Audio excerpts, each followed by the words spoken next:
All right. Welcome everyone to today's research talk by Professor Timothy Bromage.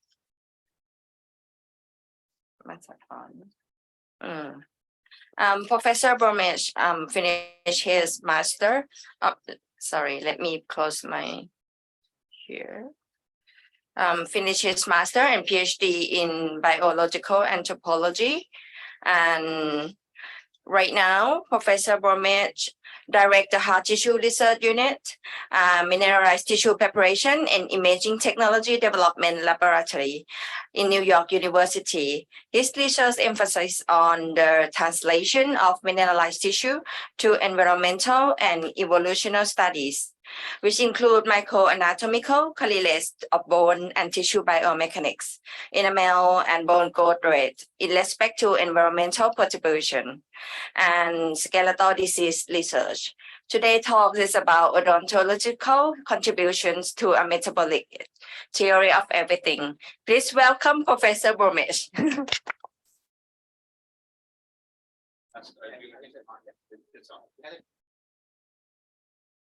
Okay, thank you so much.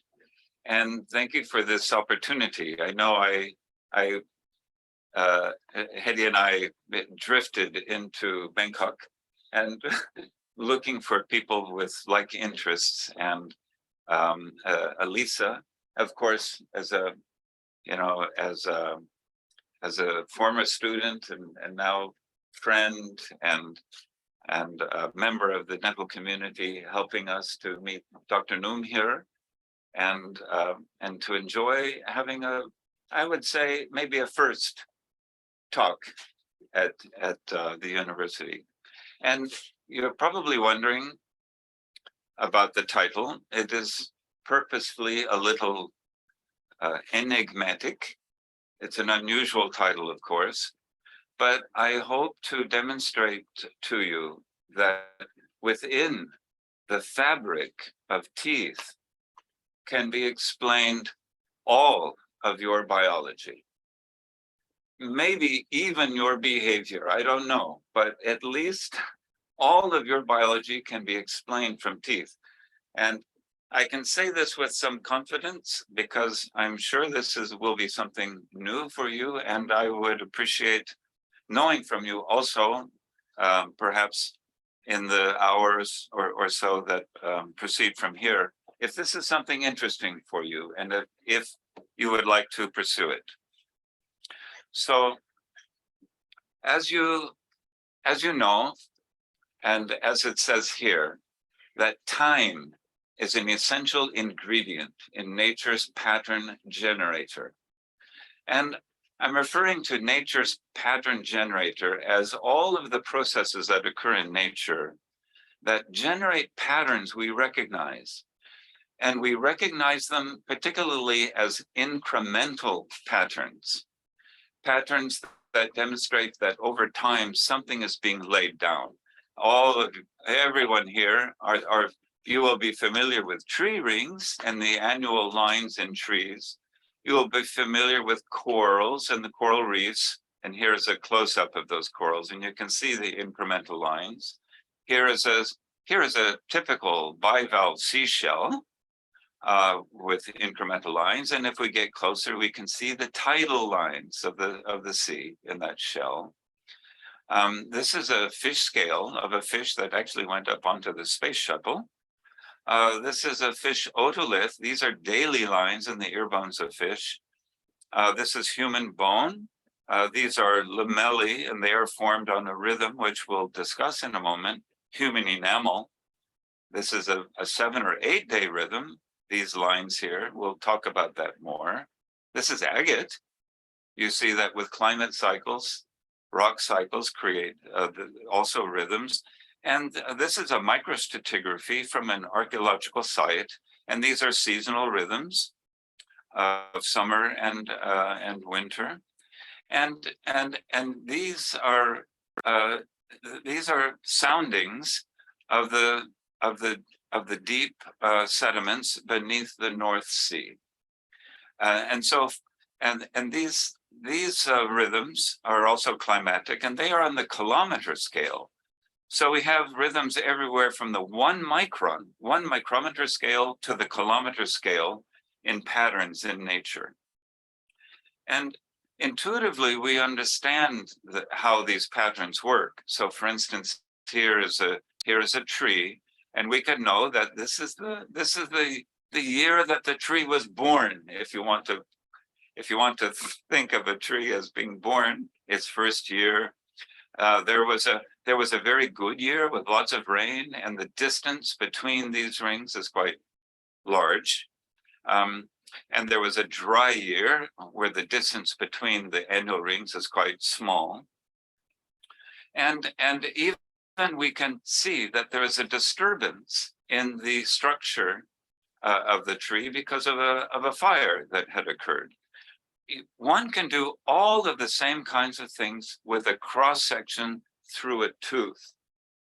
And even on this tooth, on this image of this tooth, I can demonstrate to you just a couple of things to tell the individual life history. So we just told the individual life history of this tree, how it grew up, when it was growing fast, when it was growing slow, when it had a problem, an issue with its health, for instance, the scar.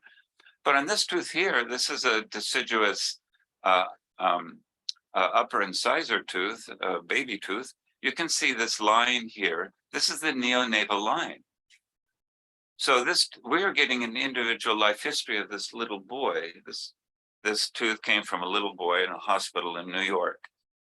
And it was pulled for a reason. But in that tooth, we can see the moment of this boy's birth. We can even say more than that, because even on this low magnification image, this line is quite prominent, and we can say that the mother of this little boy had a very difficult labor, because the strength of that neonatal line is related to the duration of hypoxia, which the baby is experiencing. Of course, this life history we know because of records. Some people will say, well, how can you know her labor was so difficult? And because on the charts, on the medical charts, it says that she had a cesarean section. So you're telling lies. This cannot be true. Why did she have a cesarean section? Because she was in labor for 2 days. That's why she had a cesarean section. So you can tell the most intimate stories. Even on this image, you cannot quite see, but there is a dark brown line here. And this line follows after 42 days following the birth of this little boy, because there were daily enamel incremental growth lines, 42 of them, between the neonatal line and that event. And sure enough, in the hospital records, it says, baby, 42 days old, mother has brought her infant in because they're sick and she doesn't know what to do. So tremendous individual life history stories can be told from a certain tooth. As well as telling the individual life history of that tree. But now, what if we were to tell the life histories of all of these trees? And I would like you to appreciate this analogy, because if you now were to investigate the life histories of all of these trees, you would begin to explain this place that you're looking at right now. You would begin to explain its annual rainfall. You would begin to explain the number of times that a fire may be coming through this area, the maximum and minimum temperature, et cetera, et cetera. You would begin to understand all of this. And that is what I plan to do with teeth today, to understand us as a species. We're going to go about it by explaining something about metabolic rhythms. Now, we are all familiar with daily metabolic rhythms. So, we have a wasp here, we have a hummingbird, we have a flower, we have corals, we have reptiles, we have giant trees. All of these things have daily rhythms. Now, if you think like I think anyway, what that tells me is that the daily biological clock that organizes our lives can tell you nothing about the diversity of life. If trees and wasps and flowers can all have the rhythm, then it must be something else that is generating the diversity of life. And that something else relates to a rhythm that you can see on your teeth. Most of us, unless you've had some radical reconstruction, if you look carefully into the mirror, and particularly your upper central incisors, you will see lines running across. These lines are called perikymata. The roots of that word refers to waves around, like waves at the beach going around your tooth. Because this is a dental community, I think you must know, of course, you know about perikymata. One thing you know about them is that they provide the nooks and crannies for plaque and tartar. So, but these lines, they tell the most interesting story about your life. That's something that I want to talk about today. Now, we know that in enamel structure, and here is a lower central human incisor tooth, and you can also see the lines on this tooth. And here is a diagram of the microscopic anatomy of that tooth, as well as a longitudinal section of that tooth here. And look at this. Here are the enamel cross striations. These are the daily incremental lines in enamel. There's also a near weekly stria of retzius. And we can know that the perikymata are the external manifestations of stria of retzius. So when you are looking at these lines across your teeth, you are looking at near weekly increments of enamel formed. And the number of days, because I'm going to refer to this now at least a dozen times, the number of days between stria of retzius, the number of cross striations, and the number of days of enamel formed between these growth lines, in addition to these perikymata, is called the repeat interval. It's a repeating number of days. Now, as we will see here, do I bring that? No, not just yet.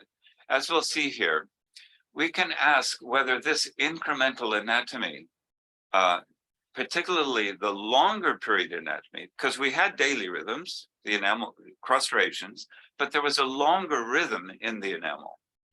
And that longer rhythm, we're going to ask ourselves, can this be an explanation for the diversity of life?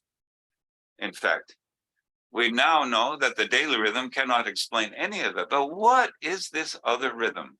Every single one of us here today, in person or on Zoom, has this rhythm. And it is registered in their enamel. And what does it mean? And we're going to ask the question, can that rhythm, can this metabolic rhythm that is causing some growth line to occur in enamel be responsible for things called life history characteristics? So for instance, these are life history characteristics: age at weaning, age at first reproduction. And we know that from small bodied primates through larger yet again, finally to humans as being a quite large bodied primate, that there is an increase in all of these characteristics in development. If we look at the entire life history package, gestation length, age at weaning, interbirth interval, age at sexual maturity, age at first breeding, lifespan, that we would ask ourselves, can these life history characteristics have anything to do and be related to this rhythm and the developing dentition? I'm going to ask that question because here at the bottom we have age at first molar eruption. Now look at this relationship here. Just as, not just among the life history characteristics, but number 10 is adult brain weight, and number 12 is age at first molar eruption. And look at this. If I'm sure all of you remember a little bit of statistics, and this is a correlation coefficient, 0.98. A 0.98 correlation coefficient means this is one of the most perfect relationships in all of biology. Hardly anybody ever gets a correlation coefficient of 0.98. This matrix involves all families of primates are represented here. Many, many, many, many, many families of primates. All of them are included in this matrix. And it basically says that throughout the order primates, the relationship between the age of the first molar eruption and the size of the brain is perfectly correlated. How crazy? How crazy is that? It is crazy, actually, because you would think to yourself, how is this a causal relationship? Can it be that your first molar already knows how big your brain is going to be? Or is your brain determining when your first molar is going to erupt? No, this is crazy. Yet, all of these things, all of these characteristics on this table are related to one another and are following each other as a package. And it is impossible in any primate species to pull one of these characteristics out and not expect everything to be disrupted. Now look at this. Remember the Stryvretzius repeat interval, the number of days between adjacent Stryvretzius with body mass. This is related to your body mass. Here is body size, and it's a log plot here below, but this is a real number. This is the crustulation repeat interval. 1 day, meaning there is no Stryvretzius, but now here are 2 days between adjacent Stryvretzius, some very small bodied animals. Here's a small little, this is actually a South American primate with only 3 days. Here is a rhesus macaque at 4 days, a chimpanzee at roughly 6 days. And me, because I bit down too hard on a lollipop lamb chop and broke my tooth, which the oral surgeon generously gave back to me so I could measure my own repeat interval of 8 days. And then here, of course, is a gorilla at 10 days. So how already this is fascinating, how this value, which is in the microscopic anatomy of your enamel, is somehow causally related to your body size. Incredible, actually. Now, the average female crustulation repeat interval is 9 days. The average of males, human males, is 8 days. But this is by no means the limit to the range of days, as we will see in a moment. Now, other mammals do the same. In the order that includes elephants, here we have a series of elephants also with quite a nice relationship. By the way, previously, this relationship here has a correlation coefficient of about 0.97 perhaps, but that's only if you remove lemurs. So if you like nice regressions when you do research on primates, don't include lemurs. Lemurs have a completely new idea about how to do things. Okay, elephants the same. So the bigger the elephant, the longer the repeat interval. Isn't it just fascinating?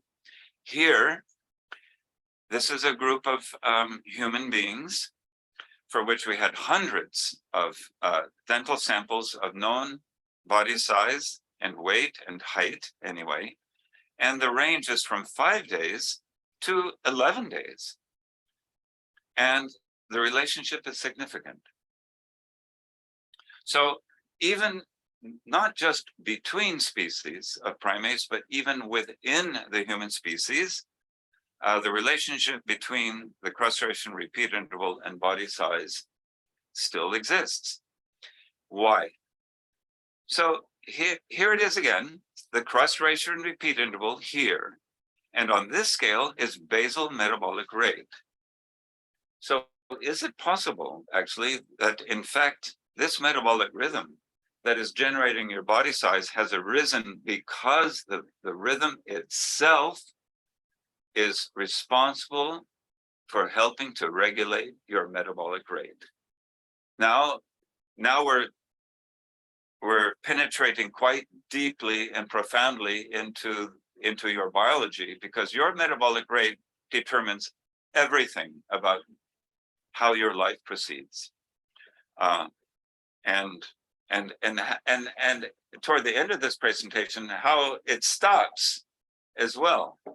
You'll want to know about that to try and avoid it earlier than necessary. But look at this, 0.99 correlation coefficient, including a couple of other species here to stretch it out so that you can see that among mammals, this rhythm is responsible for your life.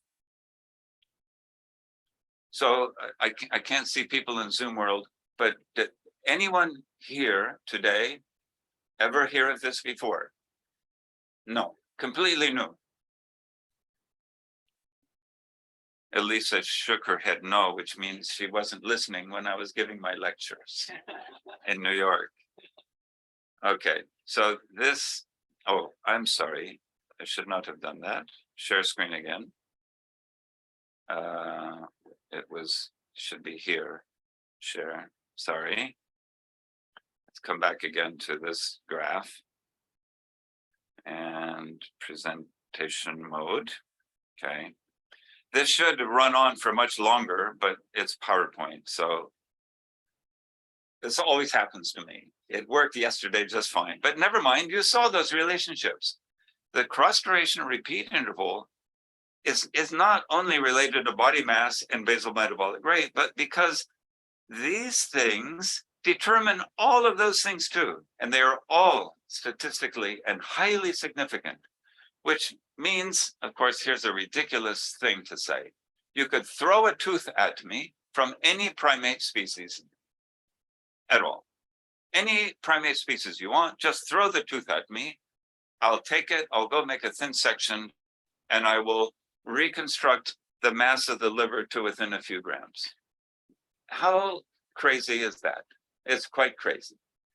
Anyway, we're still on the trajectory of trying to understand why all of these things are connected. This rhythm, by the way, is called the Havers-Hallberg oscillation. So if you're a bone researcher, you're interested in bone, you will know the word Havers, because the term Haversian system, which is the remodeling event in bone, is named after that man. He wrote a book in 1692 called On the Bones. But what many people don't appreciate is that inside this bone, in this book on bones, there's a chapter called Teeth. And in that chapter, he describes what we now know today to be stria breccias.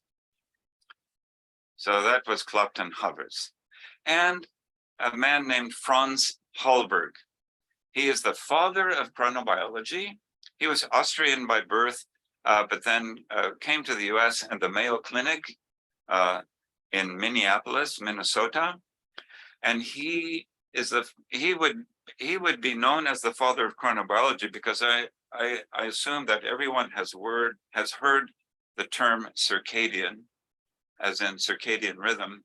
He invented that word. He invented it. That was not a word before the 1950s.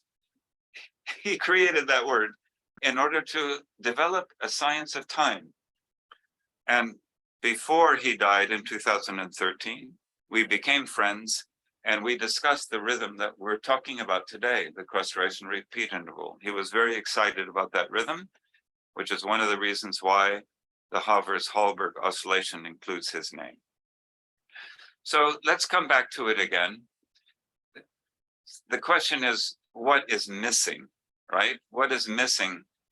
Here we have this whole bunch of characteristics, many of them life history characteristics, and then other characteristics relating to the weight and size of things, like body weight or adult brain weight. So what's connecting all of this? How is this, can this Stryve-Retzius repeat interval, this metabolic rhythm, actually be generating your life history and the life history of every other mammal on the planet that has such rhythms? And we would ask ourselves, okay, let's reverse this chart and go from life history characteristics of body mass and lifespan and age of sexual maturity, basal metabolic rate, etc., and realize that all of these characteristics have their roots in actions which are governed by the anterior pituitary gland, and therefore somewhere back in the hypothalamus must be something regulating this rhythm. We can be reasonably confident, but we don't know, but reasonably confident that there is a hypothalamic regulation of this rhythm because the daily metabolic rhythm is derived from the suprachiasmatic nucleus of the hypothalamus. And so probably this longer period Havers-Hallberg oscillation is being driven out by the hypothalamus as well. Let's see if this one will last. No, never mind. All of those characteristics, well, we can run it again just once. Here we go. There we go. Okay, but all of this, all of it, highly and significantly statistically related to the cross-duration repeat interval. So with a knowledge of that, with an understanding that this rhythm has some profound implications for your life, let's go looking for it. And we decided to undertake such an effort using the science of metabolomics or metabolic profiling. And this is where typically, of course, all of us have gone to a clinic and had our blood taken, and a few days later or a week later, our doctor gives us a call with either good news or bad news about our cholesterol or whatever. That was metabolic profiling they were doing. And here, there's a urine sample, some blood samples. Those samples, they are fed into a mass spectrometer that fragments the molecules that relate to biological processes in your body into small pieces. And those pieces, the masses of each of those pieces are read out. And those masses create patterns which can ultimately be linked to specific molecules in your bloodstream to explain that biological process going on. That's metabolomics. So we undertook an experiment on the domestic pig, which was not so difficult to do because you can sneak up behind a pig and give it a little needle shot to get a small amount of blood and they don't even notice. And we undertook metabolomics of 33 pigs. And we acquired samples every single day for 2 weeks, looking for their rhythm, which a priori we knew was 5 days from their enamel structure. We had a tooth, not from these animals in particular, but we had teeth from this herd of pigs, because these pigs would then, after the experiment, we did nothing to them really, except take a little blood, so they go back out into pig land. But we had teeth and we knew that the domestic pig had a rhythm of 5 days. And we undertook the metabolomics and got lots and lots and lots of signals, 1,000 metabolites approximately. That was the enamel structure from their tooth. There's Strava and daily lines. And then of the 1,000, we felt that there were a number, 228, that had very strong signals from which we should be able to see a metabolic rhythm longer than one day if it existed. Here's the daily rhythm. So this is all 33 pigs, the individual data. It looks like a mess, but biology is a mess. So, live with it. But this is the mean of all of those 33 pigs. And look, at every 12 hours, this is a daily rhythm here. Every 12 hours, there's a peak. So this was important to demonstrate a circadian rhythm, because if we cannot demonstrate this among metabolites or of the metabolomics, if we cannot demonstrate a circadian rhythm, then we have no hope of demonstrating a longer period rhythm. So this is like quality control on our research. But of course, here we go. Here are all 33 pigs again. It's still a mess.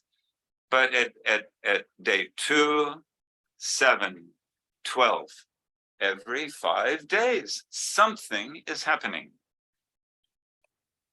And look, this is not meant to be readable, but every single one of these is one of the 228 metabolites.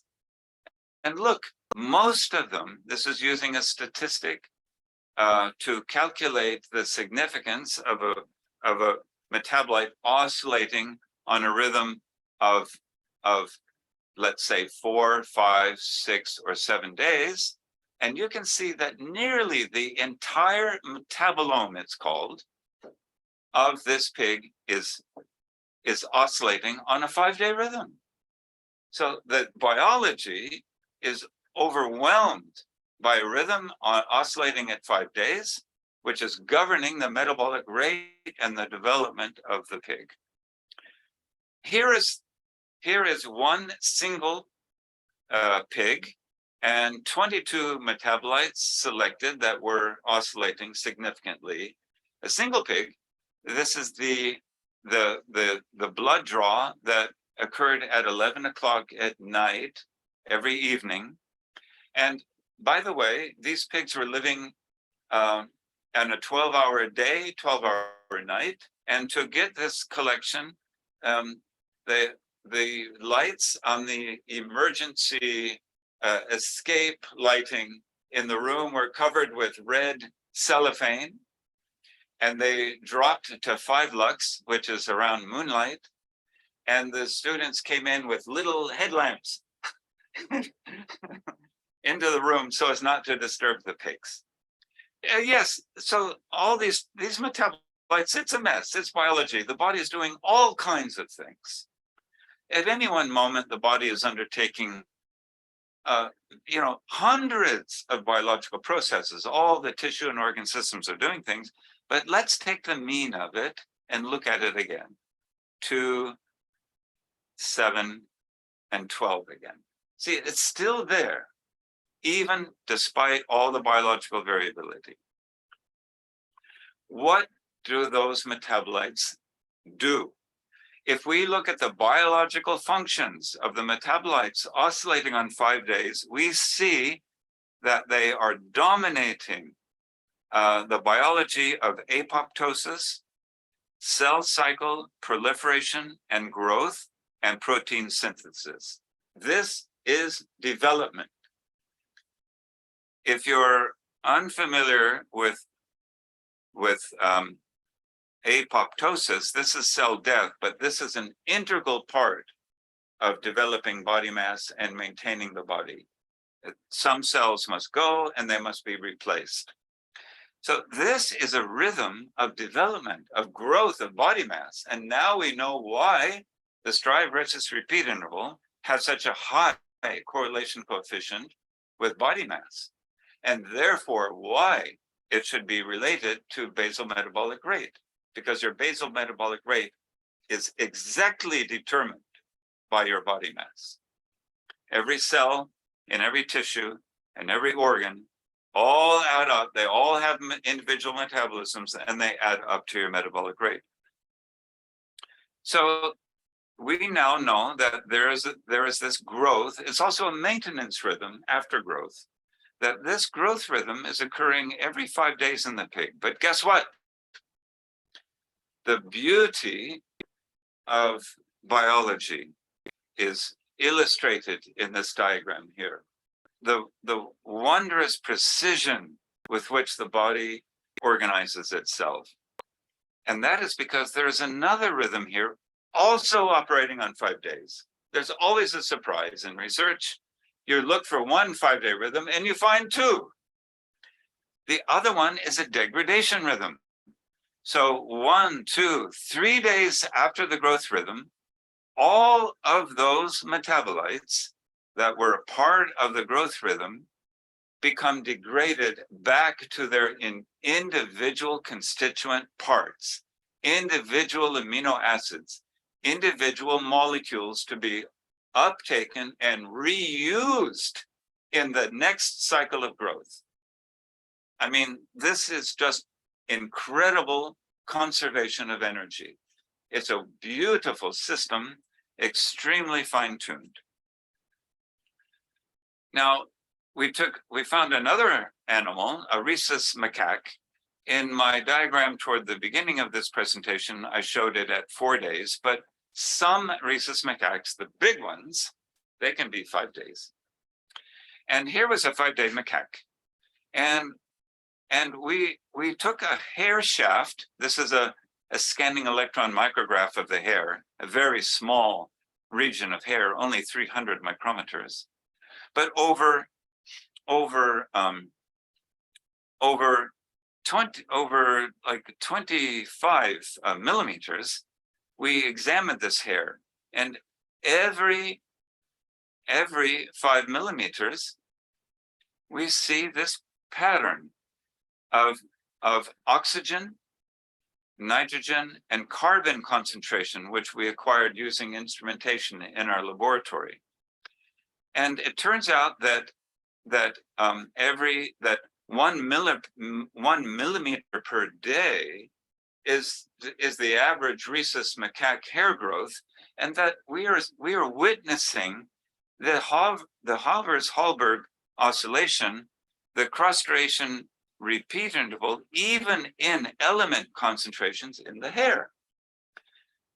Now, this little experiment is fascinating from the point of view of helping us to understand the mechanisms of what this growth rhythm really is about. I just mentioned that it's about development. It's also about maintenance of mass, but development of mass. So what that means is that this rhythm is probably occurring because every so many days, there is a peak in heart rate and blood pressure. We're going to return to this when in some minutes toward the end of this presentation. But this is a fascinating concept because what this means is that the circulatory system, the heart, its rate and the pressure that it exerts on the fluid is the source of all resources for the body. In other words, if there is a 5-day rhythm which is about cell proliferation and growth, then it means every 5 days in the pig or in this macaque, the heart rate and blood pressure must increase in order to provide the resources, metabolic resources, amino acids, energy, oxygen, in order to supply that increase in cell proliferation and growth. Do you understand? In other words, you can talk about an increase in cell proliferation, growth, and protein synthesis, but there's a metabolic cost to that. And you derive that cost by increasing heart rate and blood pressure on that day. And we can see this actually in the element concentration in the hair. Fascinating. So it's about heart rate and blood pressure, which is then an intimate aspect of your metabolic rate. So people say that having a heart attack is like being run over by a truck. I'm happy to say that I don't know what that feeling is like. But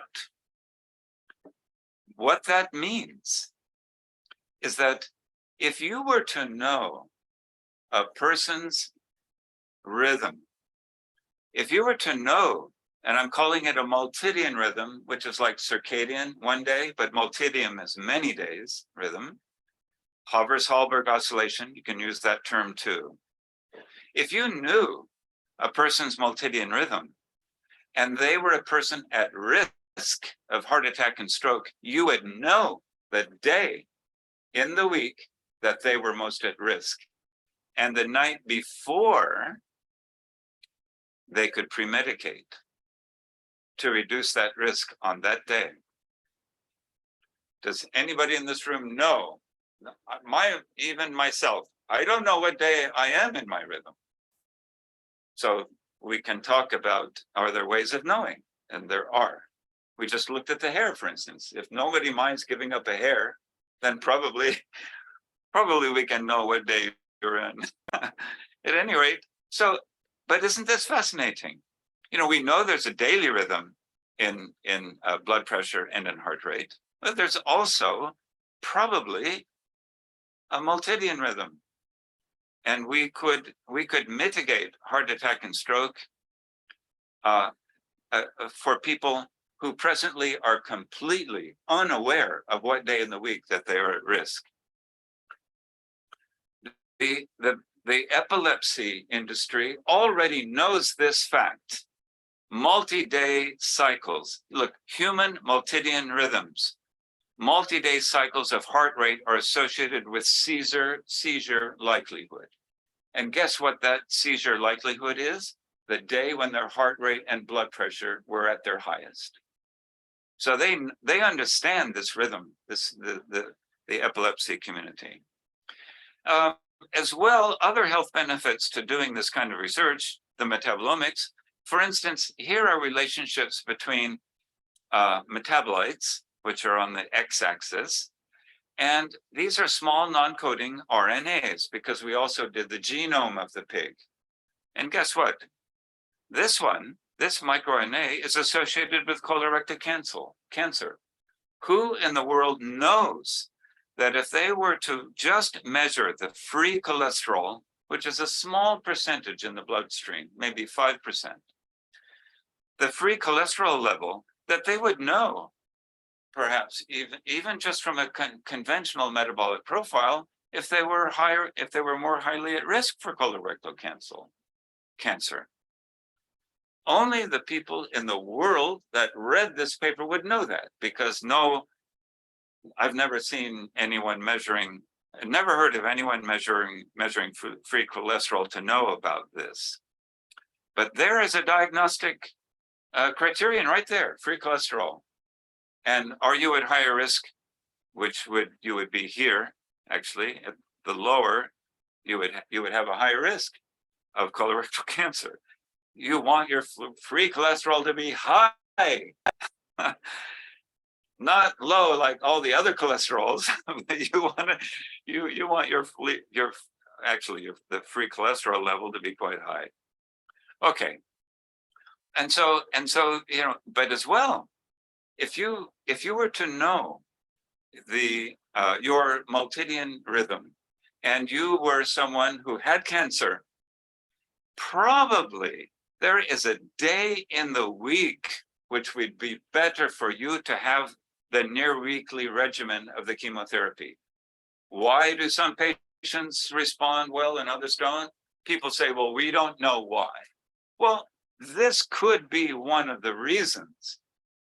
And I would say, because your normal rhythm is about cell proliferation and growth and maintaining healthy cells, that you should give chemotherapy on the day when your body is at its lowest for providing the resources to proliferate your own cells.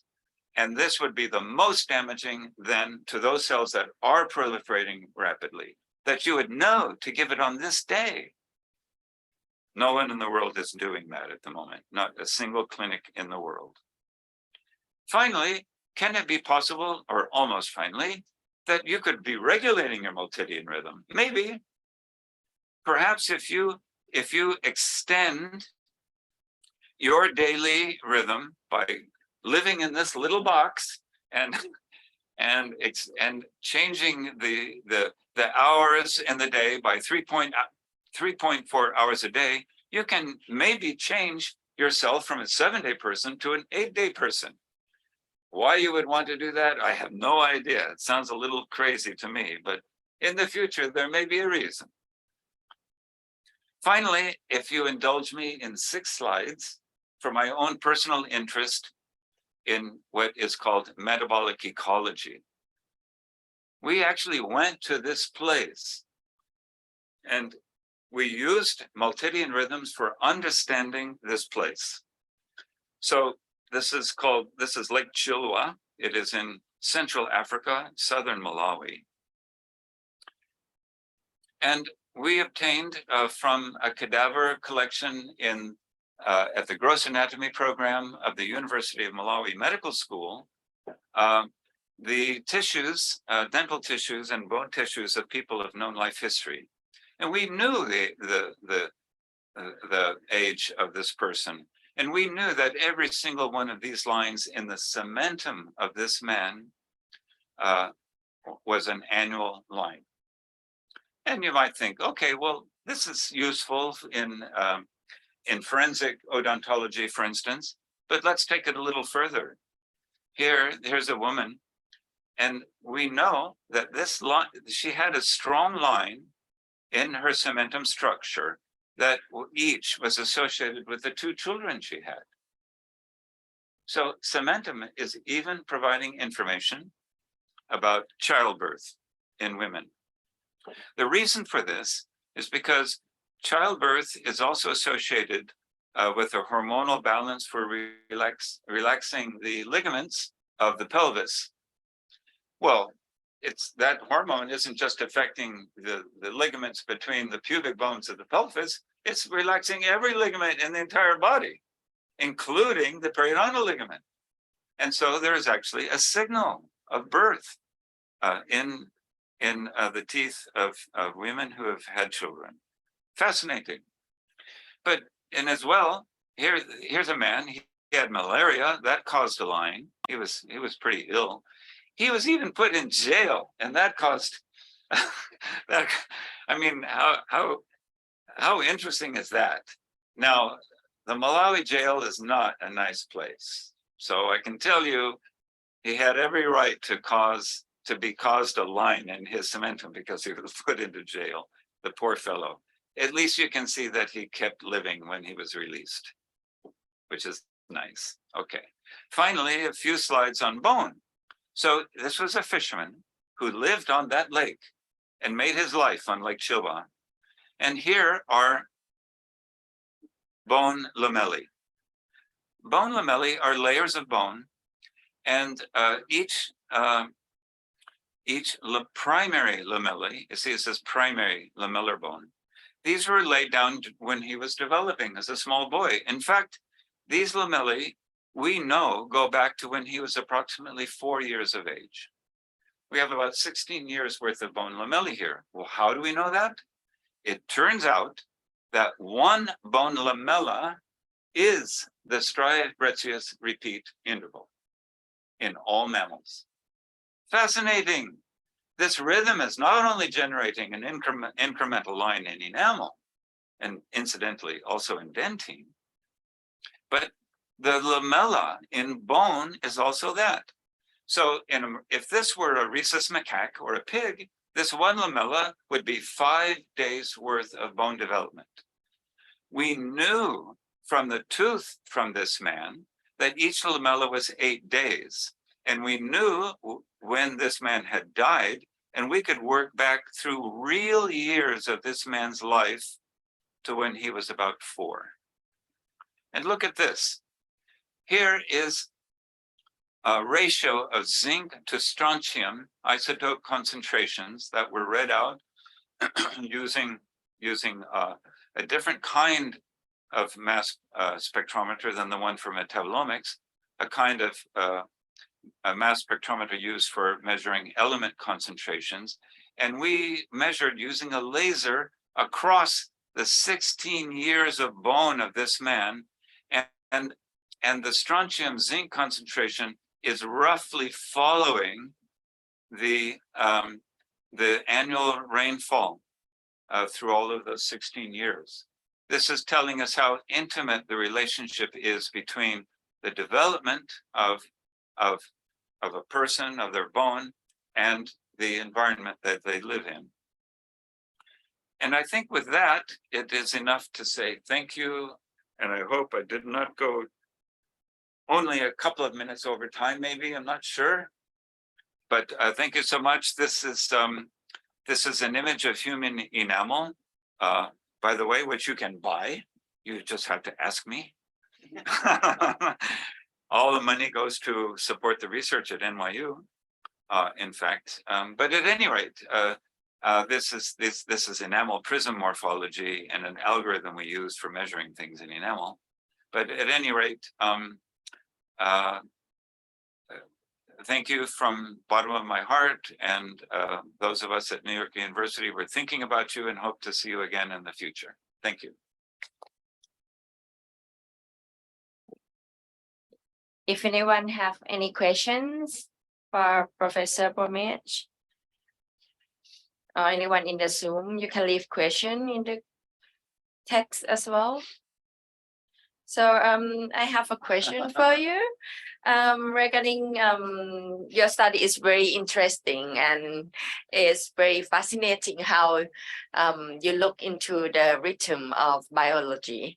And my question is the human multidian rhythm, do you think that apply to different ethnicity? Like people in Thailand would be the same as you or not? That is a great question. It is not the same. There are regional human population differences. So for instance, I showed that one graph way up in the presentation. Can even just quickly go to it again. It's easy enough to show you this graph. By the way, you will have noticed, if you were paying attention, I'm sure you were, that all the graphs of between species, they go from lower left to upper right. But this one goes from upper left to lower right. This occurs when you look inside a species. Individuals within a species, the regressions, they inverse. There's a good biological reason for it. We don't have to talk about that now.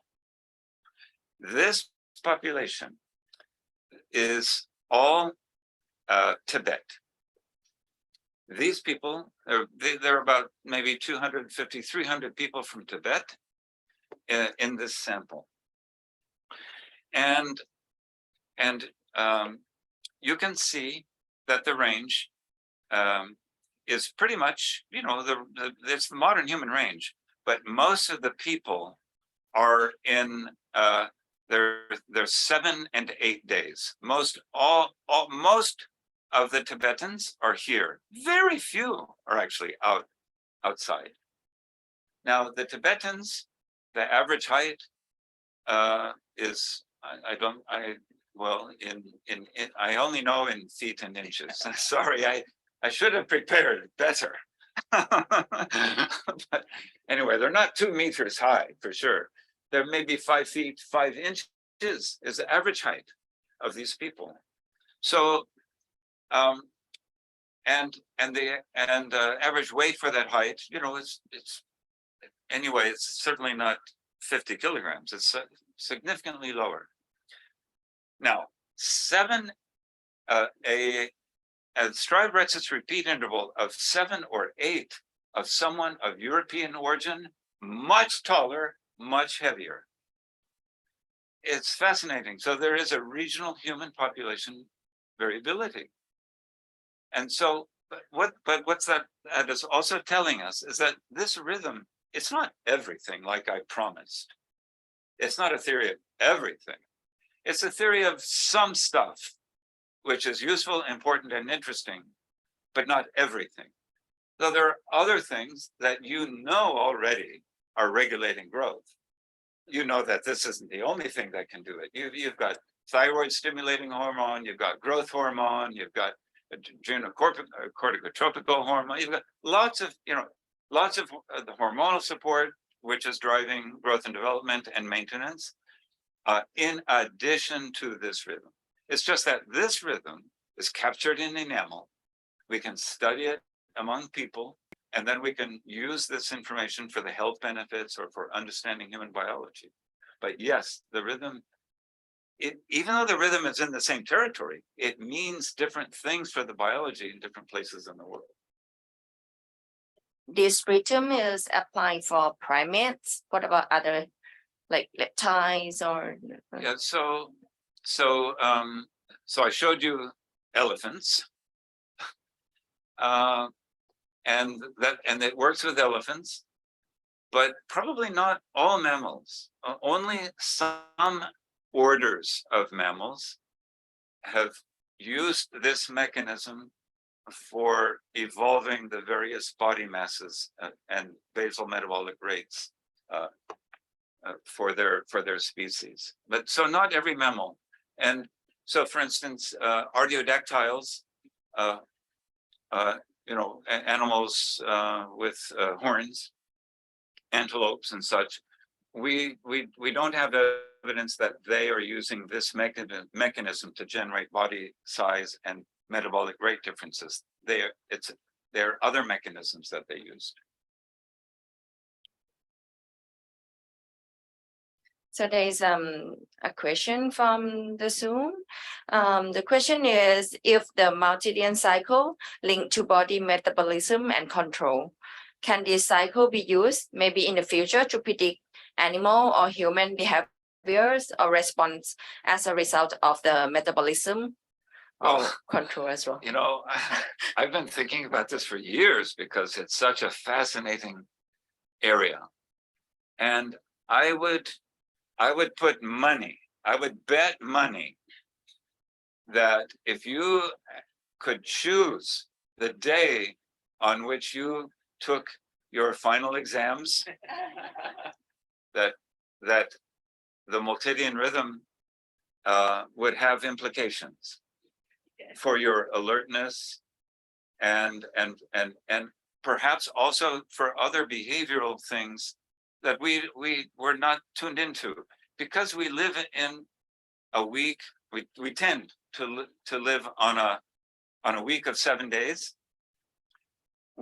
Most of us aren't 7-day people, and so we don't notice that every Thursday we get a headache, or in other words, our biology is always shifting with respect to the calendar work week, so we don't notice these rhythms. But probably there are implications for behavior, and we just haven't looked. I have one question regarding the cancer.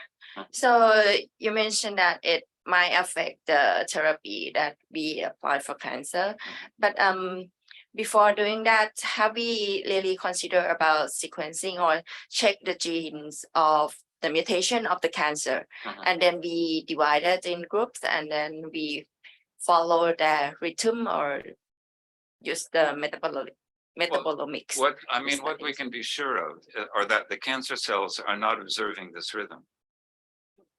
So, which is why my suggestion would be that chemotherapy is given on the day when the rhythm is at its lowest to protect the cells you are producing normally yourself.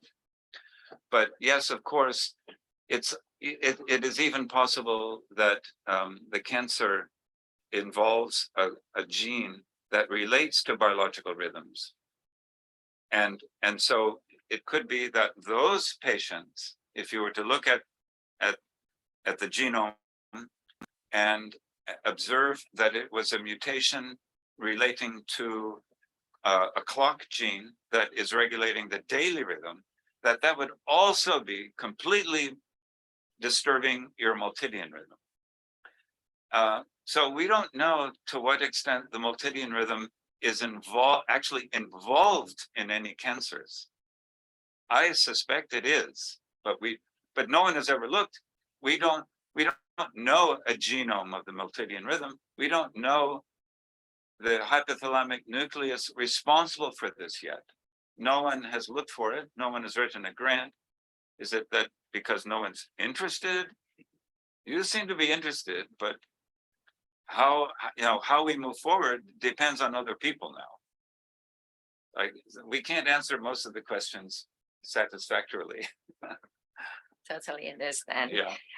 Anyone else have questions? Very interesting Yeah. story. Thank you. I feel like I'm taking paleodontology class. It must be an effort of a team with multidisciplinary study. Could you please explain what discipline you were collaborating? For example, like in the animals or like the data interpretation. Thank you. Yeah, so at the moment, the research is animal oriented. It's reasonably, safe research. It's reasonably non-invasive, except for the extraction of blood. We have a proposal to do this research in the rhesus macaque. It's not being funded at the moment, but at the primate research facility, the monkeys are actually trained to come to the side of their enclosure and to offer their arm for a blood sample, and then they get a treat. They get something that monkeys have to have. If they can't live without this, they just love it so much. It must be like catnip for cats. There's something they give these monkeys they want so much they will do anything, even offer their arm for a blood sample. Now, so of course, there are people in animal sciences that are required to be involved in this research. And of course, if you can have humans as your subjects, then human sciences, human medical sciences, animal sciences, veterinary sciences, because they are extracting the blood, they are processing samples. Then you need the people who are specializing in the metabolomics for preparing the samples for mass spectrometry, isolating the metabolites, annotating them to what metabolite it is, identifying the biological function. This is a huge science in and of itself. Proteomics, the same. Genomics, the same. On the pig, we also did genomics. I didn't show you any of that work except the one slide, but we also did genomics. So you need metabolomics people who are using mass spectrometry, proteomics people who are also using forms of mass spectrometry. You need genomics people who are using sequencing technologies. And then, so that's 5 or 6 disciplines already. Hard tissue biology, to read the real signal from the enamel so that you know a priori when you do the research what the rhythm is. And of course, this is heavy into statistical determinations of periodic rhythms and determinations of the significance of whether something is oscillating on the multidian rhythm or not. So 6, 7, 8 disciplines of that nature to do this kind of work. The pig experiment took 4 years. But now we know what we're doing. And the monkey experiment, at the end, they just pat them on their bottoms and they go back out to their friends. That would take about 3 years to do all of that work, about 3 years. So right now, Chulalongkorn University have the primate center, which is the only one in Thailand. So I think you might be. Let's write a grant. Yeah, and do you it might here. be interested in, and we just like got accredited. Sure. Yeah. Oh, okay. Because I will tell you that this kind of research is probably very difficult to do in the United States. Because they're too conservative and they don't understand this kind of basic science, and it's transformative potential into the health sciences. They don't see it, and they ask the stupidest questions. The questions today were quite smart, and I can tell that maybe in Thailand is where this experiment should be done.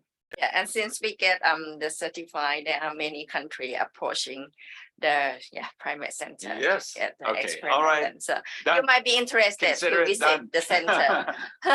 You can have this project. I can even give you the proposal written already, Okay, I will manage it then. and you can manage it. Yeah. Right. I'm happy to give you the proposal, and you can do it yourself even. Yeah. I would also be happy to be involved, Of course, of please do. course. But I'm perfectly happy for that project to be done here, because there should be a basic science project done in a primate model first. Mm. And then this can easily move to humans. It's not very disruptive.